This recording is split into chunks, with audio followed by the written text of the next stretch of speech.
Mag-iisang linggo na matapos ang trahedya, pero no-show pa rin ang owner at contractor ng gumuhong building sa Angeles City, Pampanga.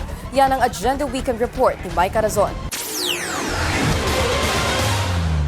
6 na araw na matapos ang trahedya sa Pampanga, hindi pa rin nagpapakita sina Jackson Lim at Joel Koo, ang may-ari at kontraktor ng gumuhong gusali sa Angeles City.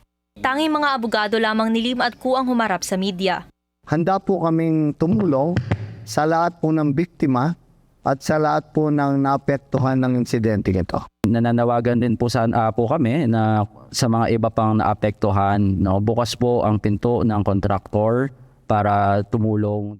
Sa panig naman ng LGU, So as of now, lahat ng sinasabi nila will be taken into consideration but all will be verified. Lahat po ng facts will be verified and supported by evidence. walang sinabing dahilan ng legal counsel ni Lim kung bakit di sumipot ang building owner sa pagpupulong. Samantala, abala naman umano ang kontraktor sa pag-aasikaso sa mga biktima ayon sa abogado nito.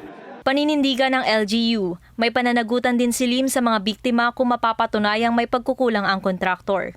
Naglunsad po tayo ng executive order para po sa fact-finding committee or fact-finding body para maimbestigahan po natin sa tamang paraan na makatotohanan na makapagbibigay ng tamang impormasyon, technical man o kung ano man ang makikita natin na may kaugnayan po sa trahedyang ito.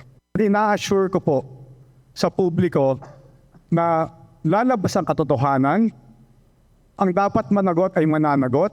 Inaasahan na magkakaroon muli ng pagpupulong sa susunod na 15 araw para sa initial findings sa insidente. Mula nang gumuho ang gusali, 6 na ang naitatalang patay habang higit 10 na rin ang patuloy na hinahanap pa ng mga otoridad. Para sa Agenda Weekend, Mike Carazon, Billionario News Channel.